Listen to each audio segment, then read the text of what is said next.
Oh, okay. Yeah, no, that was. I probably wouldn't know that, but yeah, I was just there last summer with my grandparents. Did he come back? No, that was the thing. He was like, and it was only like just. Yeah, so Yeah, well, I didn't quite disown it, but certainly didn't embrace it. And, yeah. You got another grandson, right? Yeah, Ed Russ. Oh, sure. Oh, so he did it. Well, went to college up there. Yeah. Are you from Maine? Yeah, right. Where? Oh, have you, my grandma lives in Yeah. Juneau now. Lived where? In Boston? Oh, okay. Southeast Alaska. I think about that for the fishing. Every Alaska city does. Yeah. But it's like a big deal. Where'd you live? Think about trying to go get some kind of like synthetic. Roxbury? Pretend I'm on the Discovery Channel. Oh yeah. Go back. And he's Not as much land as my parents now. I have some in my freezer still right now. Like, yeah. They send me some stuff, so I'll definitely spoil it. Oh, okay. Yeah. Welcome. It's a weird transition. Yeah. That's pretty cool. It's colder and people are really. Yeah. And they drive like way down south. That's my family. Yeah, there's just not much traffic. It's really.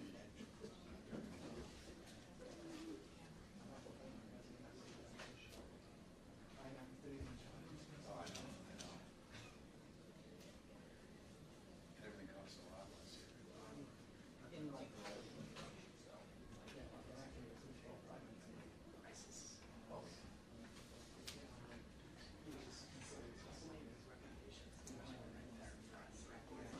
Yeah, that's just I used to.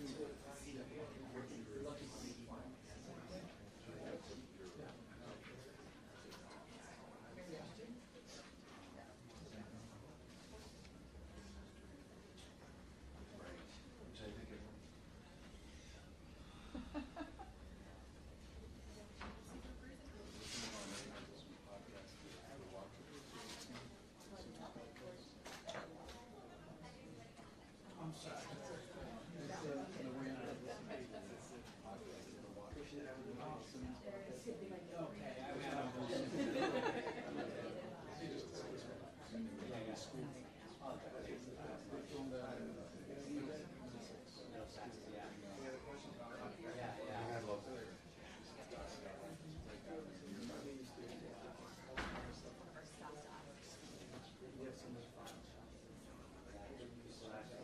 Okay, It's one of those Brendan Fraser. He plays the Jew.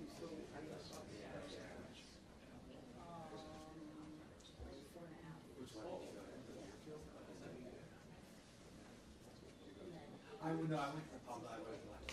Yeah. Yeah.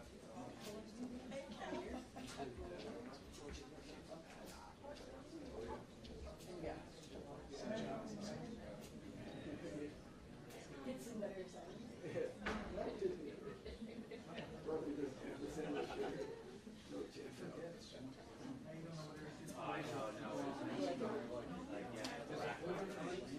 yeah.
Morning.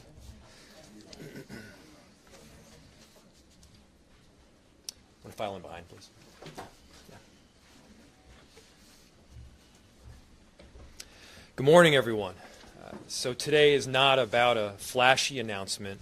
It's about going through some of the nitty-gritty that our city enterprise and staff have been working on over the last several years around emergency management and preparedness. I know this doesn't sound exciting, but this is the work that will ultimately pay off in infinite ways in case some form of crisis or emergency takes place. I don't think that it's any secret to anyone in our city or really in the world that Minneapolis has gone through some extraordinary circumstances over the last few years. And I think it's also very clear that our response lacked to some of these crises and emergencies that we've experienced. This is about learning from our mistakes. This is about making sure that we are prepared when an emergency strikes. This is making sure that the channels of communication and direction are live and open from the very beginning so that no matter what happens, we as a city are ready. We're not looking away from the reality of what happened in late May and early June of 2020. In fact, we're acknowledging it, we're recognizing it, but most importantly, we're doing the necessary work, largely behind the scenes, to make sure that every single person in our enterprise is prepared. So that's what we're here to discuss today. We're leaning in. We've been doing the very tough and quiet work over these last several years, and we've recruited in some of the best, if not the best, people and implementing the necessary plans and procedures to face any storm that may come our way. We know that rebuilding trust between community and local government relies on taking informed actions just like this, learning from their mistakes, acknowledging them, and then moving forward with determination to make sure that we get it right the next time. The next time something goes down, we will be prepared as a city. And those solutions, they've come from city leaders and city staff, including those that are here with me today, with Commissioner Alexander in our Office of Community Safety, with Heather Johnston as our Chief Operations Officer, Director Lane, Director Bergstrom, Chief Tyner, and Chief O'Hara. They're going to speak to some of the specifics in terms of the plans that we've undergone over this past couple of years, but I'll give you some of the highlights as well that you can set up in this timeline. First, in late June or early July of 2020, we immediately began down the road of getting an after-action report conducted. That report and the shape of it was then authorized in February of 2021. We got the report back in, I believe, March of 2022. The work didn't begin once the report itself was issued. A lot of the recommendations had already been being worked on by our city staff. There were 27 recommendations that came through that after-action report. Already 17 of them have been completed. Of the remaining 10, several are in progress, and there are still a couple that remain to be completed and done. Since that point in time, every single department has been working on implementing these recommendations, and our city leaders have been undergoing quarterly reports that have been administered and delivered to the City Council and the Committee of the Whole. I myself, along with our respective department heads and commissioners, have been taking the necessary training so that we are prepared. We want emergency management to be baked into the walls of City Hall. We want this to be muscle memory. When an emergency takes place, of course, it will always be possible, even with the best plans instituted, that our city could be overwhelmed. That being said, we want to make sure that we are as ready as we can be with the staff that we have here at the enterprise, and we've got the right channels in place for collaboration across many different jurisdictions. Overall, the predominant theme of the after-action report is that the cities did not properly and fully use the necessary national incident management systems. That is what we have been training on over these last several years. That is a work ahead as well. Under the direction of Director Lane, we're in the process of a NIMS reset. That's National Incident Management, and he has initiated a robust plan of multi-year projects to address and reset the city's capability to implement NIMS in an enterprise-wide fashion. This has been and will continue to be done through a series of trainings and exercises, and that will ultimately lead to some form of capstone that is anticipated to happen towards the end of 2024.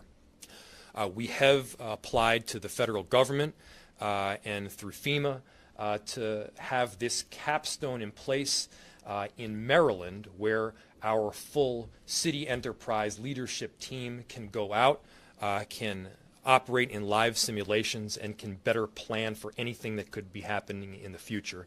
And obviously, on an interim basis, we are prepared as well, and Commissioner Alexander is going to tell you what exactly that looks like. So again, the application has gone in. We're hopeful that we will be one of the entities that is able to go towards this simulation. Again, that'll happen hopefully in late 2024. There are so many city staff that have been involved in this work and on the city's response. I really appreciate all of their work that they've done to steer this team. I want to thank, again, Heather Johnston, our interim Chief Operation Officer. I want to thank Commissioner Alexander for leading your teams under the Office of Public Safety and Office of Community Safety. I want to thank all of the media here as well, because in terms of the areas where we can improve, it's not limited to safety. In fact, it's not even limited to the city enterprise. We want to make sure that we are communicating the right information out to the public on a very timely basis.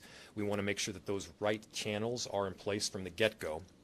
And again, in terms of the city enterprise, it's also not limited to the Office of Community Safety. There are a number of incidents that have even happened over this last year that show how we can put these this management structure and this emergency management plan in place. And I'll tell you, we've been doing things a whole lot better.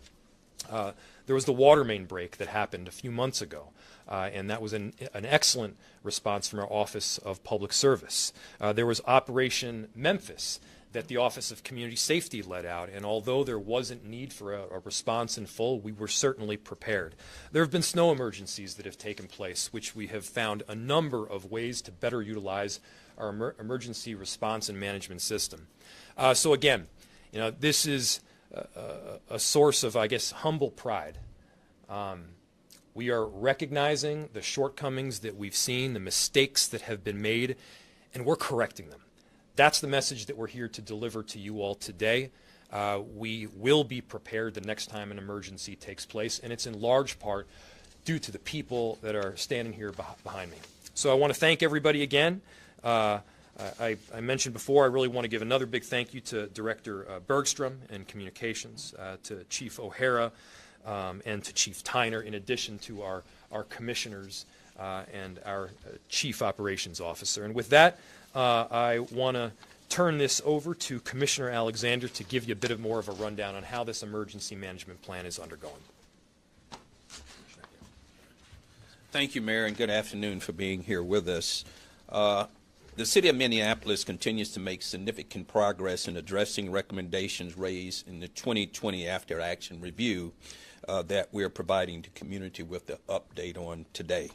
At the direction of Mayor Frey, the Office of Community Safety was created 8 months ago to enhance and unify the daily operations, preparation, and strategic priorities of 911 services, emergency management, fire, police, and neighborhood safety departments. The City of Minneapolis must have these 5 departments functioning efficiently and effectively daily to ensure the safety of our residents in the preparation and execution of crisis situations.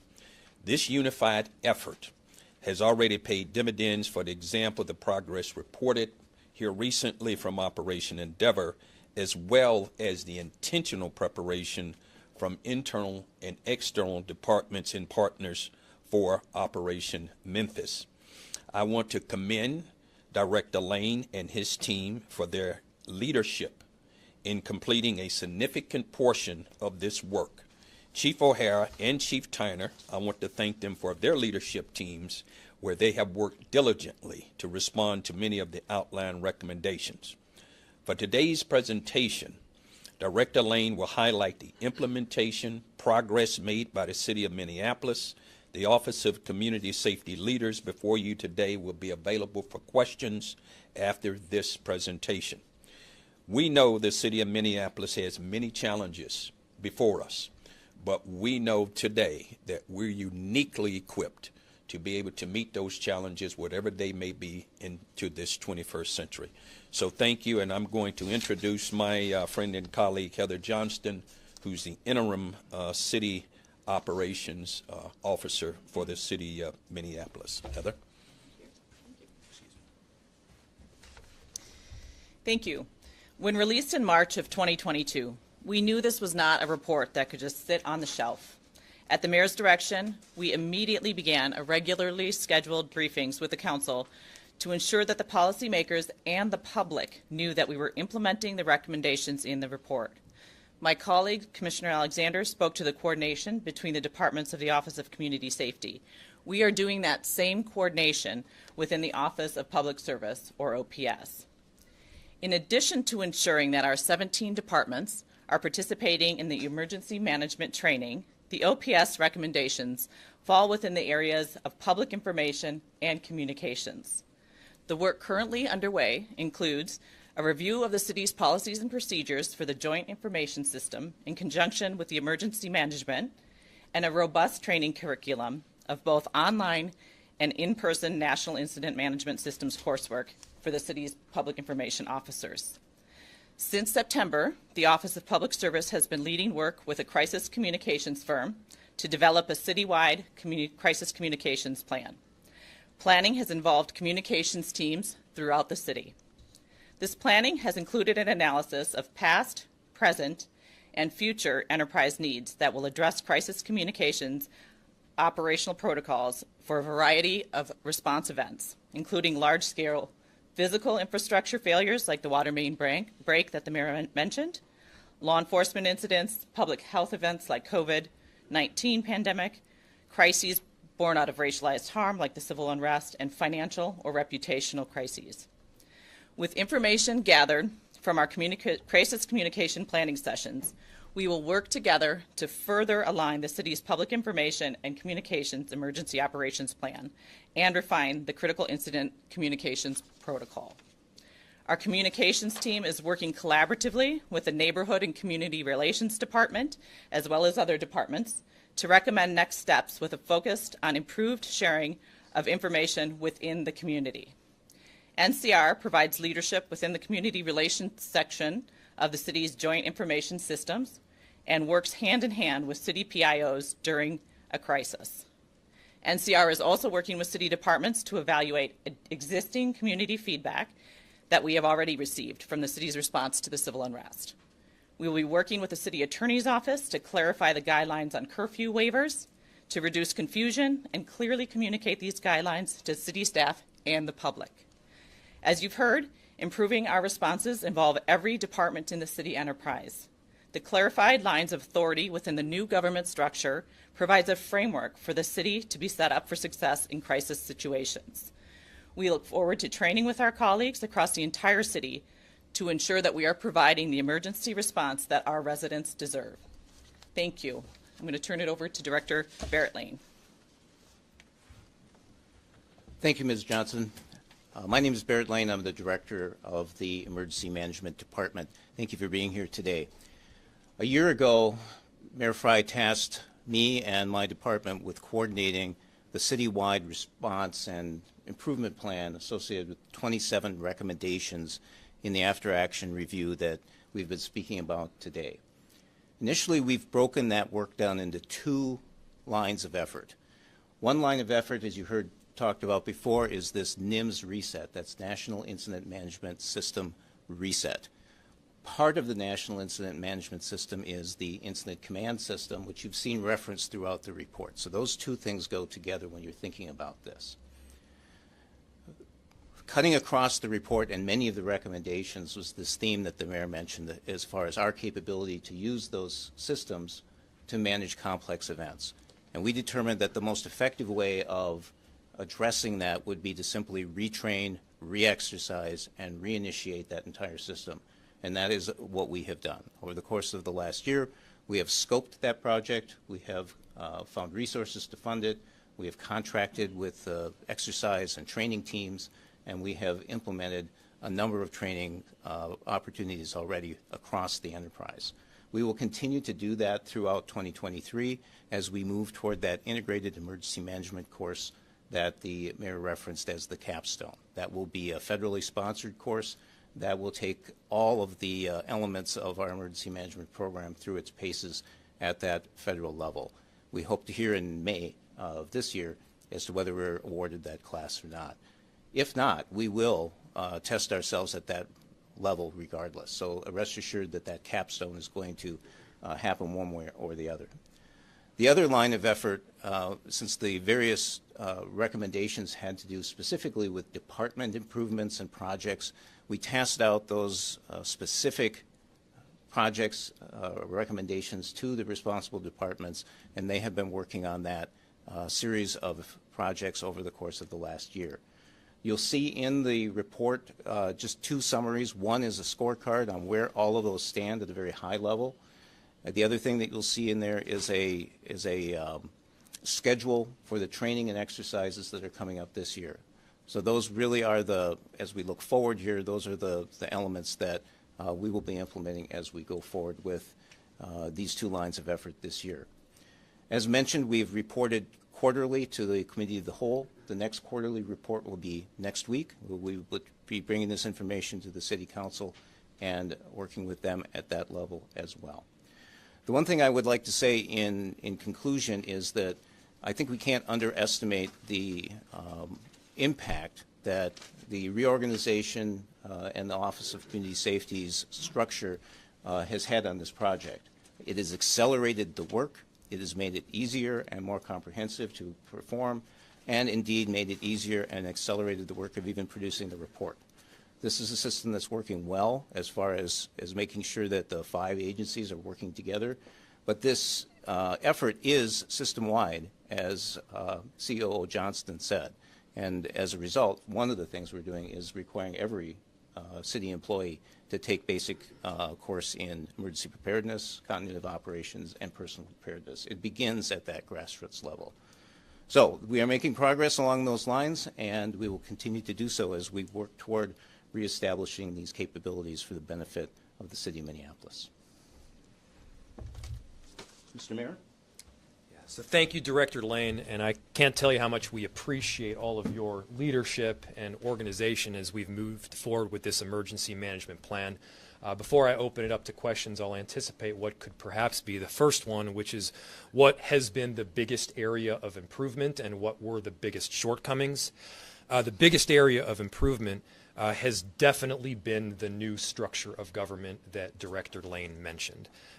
This allows for a clear executive in our daily operations and a clear legislative council. This allows for a more clear directional authority. This allows for more clear communications to come out on a daily basis. And it gives us a bit of the practice that going into 2020 we did not have. None of us, including myself, were well practiced in a full executive level government because we didn't have one. Now that we have, we've been able to practice simulations, we've been able to study the NIMS system, and we can move forward knowing that regardless of what happens, we will be prepared. And so with that, I'll open it to any questions that you might have. I have one. Yes. What, if any, of what you're talking about has any relevance to the decree, the consent decree that's going to come in? Is this parallel? Does that have nothing to do with? So the question was, what if, yes. So it's a fair question, which is, what does this have to do with the potential consent decree that will come through the feds and/or settlement agreement that could come from the state? The first answer is it will not conflict. The The consent decree would largely be through our police department specifically and come in the way of reform. This is about emergency management much more broadly than that. There would not be any conflict. In fact, the emergency management plan that we're implementing would follow the federal procedures that have already been laid out. So there's no conflict. Mr. Mayor, any recommendations that you fear you guys haven't met, that your biggest concerns about this report? Are there areas that you think that really need to be shored up to make the community feel like this is all working? Well, there are 27 recommendations in full. Each and every one of those 27 recommendations, I think, are important for us to attack in full. As I mentioned, the area that I feel is both the most important but will also take the longest period of time to instill is this new executive form of government. It's not so simple as simply having the executive and then administering directions. We need to have that new culture baked into the walls of City Hall. We need to have that new culture embedded in muscle memory, and we've had over 100 years worth of a different system. So it's not as if you simply and suddenly shift everything. It does take some time, and we're all learning on that front. Of those 27 recommendations, as I mentioned, we've already completed 17 of them. There are 10 still to go. I'll turn it over to Director Lane if there are certain areas where you have any concern or certain areas that perhaps need to be bolstered further. Thank you, Mr. Mayor. I think you summarized it well. I think the one thing I would add is that we produced this report at the end of the year really as a snapshot in time. There was not an expectation that all of these would have been done by then. Each of these projects has its own timeline associated with it based on the department that's implementing that part of the plan. And the NIMS Reset project was always going to be a multi-year effort in any event. So just to perhaps clarify that there are opens here, but that's not unexpected or not according to plan. Are any of these areas going to be filled? Because this is in December, but we're coming up on a quarterly update, so I guess a follow-up on that question. Like, is there any difference with the list of which ones are completed and in process? I'm going to turn the question over to Director Lane in just a second, but to reiterate a certain point, we're really proud of the 17 that we've met. We're proud of the progress that we've taken. And a lot of this was undergone even before the after-action report was provided.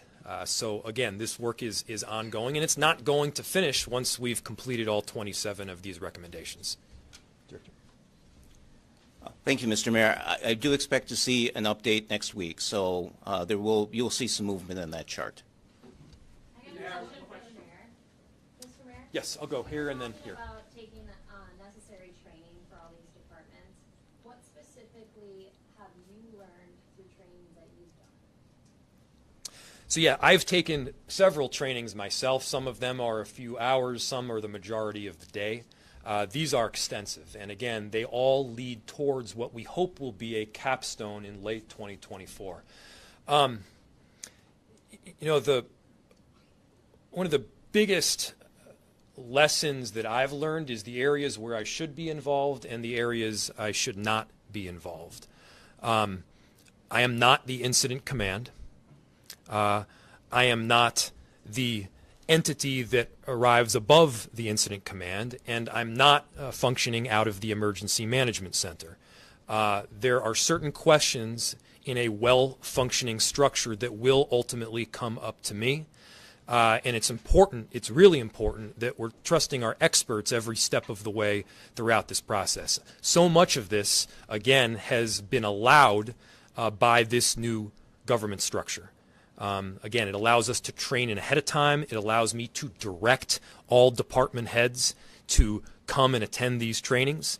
It allows us to coordinate better where we haven't been able to before. And so, yeah, I think we've all learned quite a bit. And again, those lessons don't stop here. They're going to continue. And I mentioned, you know, this is kind of a state of humble pride or proud humility in that we're humble in that we had shortcomings. We're proud in that we are learning from them and we're correcting our mistakes and that we will be prepared next time there is a crisis or emergency.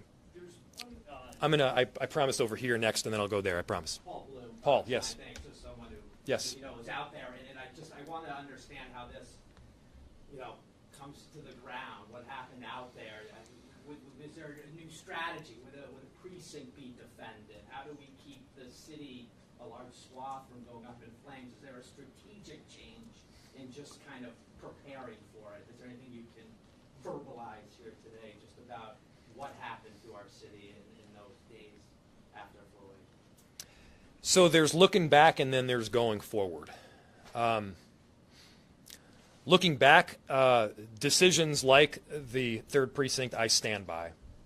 And that's not the topic of today, but absolutely I stand by that decision, given the circumstances that we were facing. Now, there's a framework going forward, noting that when I say emergency, it's all-encompassing. It's not specifically unrest. It's not specifically a large-scale fire. It's not specifically a pandemic. What we are laying in place is the foundational structure, the lines of communication, the directional authority, and then making sure that everybody knows what they themselves are supposed to do and what they themselves are not supposed to do. When we go and do these simulations, we don't know what the specific emergency is going to be ahead of time.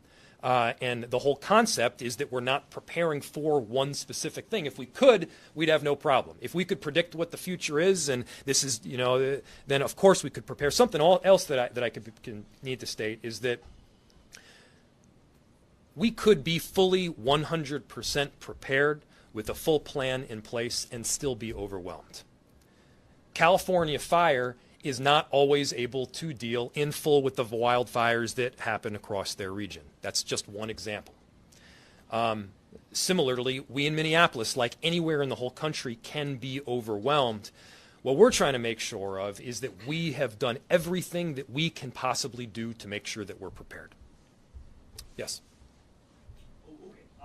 Just specifically on recommendation number 6, the civil disturbance policy. That's one of the ones that's in place. Could you let folks know, since protesting during the civil disturbance was such a big issue, there's millions in settlements, where those changes are, since there's a list about 7 or 8, just let folks know how things are going to be different if there is a civil disturbance and how police are going to respond. Yes, I'm going to call up Chief O'Hara to answer that one.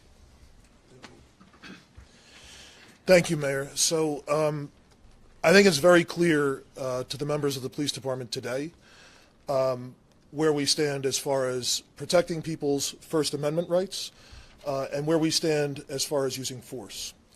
And that's something that we continue to work on constantly to ensure that that message is received through training and reinforced by supervisors in the field. It's a major part of having accountability. The commissioner mentioned, our preparation for an operation leading up to be prepared for the release of body-worn camera video regarding the death of Tyree Nichols. And as a part of that preparation, I issued, a video message and very clear instructions to all sworn members of the Minneapolis Police that using force is only when it's absolutely necessary. And there's certain requirements that have been made because of the destruction that happened after George Floyd's murder here in regard to, specifically in regard to less lethal uses of force. And I've been very clear to the command staff, to all members of the department, that we will not use force unless absolutely necessary, and that we will ensure that we protect people's First Amendment rights constantly. This isn't something that applies only when there's civil unrest, only when there's a protest, that kind of thing. This is something cops have to deal with every day, especially since there has been so much scrutiny on this police department in particular. And they're doing a good job. There's constantly people challenging them on the street, recording them when they're taking appropriate actions. And I believe the police officers here are doing a good job, but it's a matter of me ensuring constantly that through the chain of command, through our command staff and our supervisors, that they are driving home that message every day in officers' conduct. To that point, Chief. For one more question. Dave. Chief, to that point, let's say you find out tomorrow you get an idea that a protest that was going to be 500 people is going to be, you're starting to hear it's going to be 5,000 people. Mm-hmm. What can people expect to see when they get out there? People who are going out there because they want to protest, they're not planning on lighting fires or anything like they gonna see guys lined up in riot gear? Are they gonna expect that pepper spray may be used? I think people can expect, I mean, this is a city that constantly has folks exercising their First Amendment rights, right? So in the event that there is something larger than what is just typical on a daily basis here, I think people can expect to see what they have seen led through the Office of Community Safety, again, in preparation for video release of Tyree Nichols. I think people here in community know we have been very intentional about engaging with community and keeping people informed about what we are expecting to see and what our posture would be, and engaging community to have them help us on the ground and ensure that, you know, the appropriate messages are delivered by community messengers, right? Like to ensure that we will be here to protect everyone and to protect people's First Amendment rights regardless of whatever they are saying, right? But we have to make sure that the goal is, you know, to ensure that people, you know, stay within the bounds of the law, right? We cannot have destruction. We cannot have people threatening violence.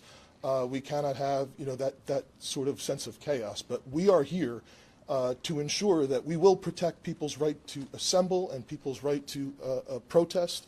But we want to ensure that we're communicating with as many partners as possible and engaging with community to help us deliver that message. Last question?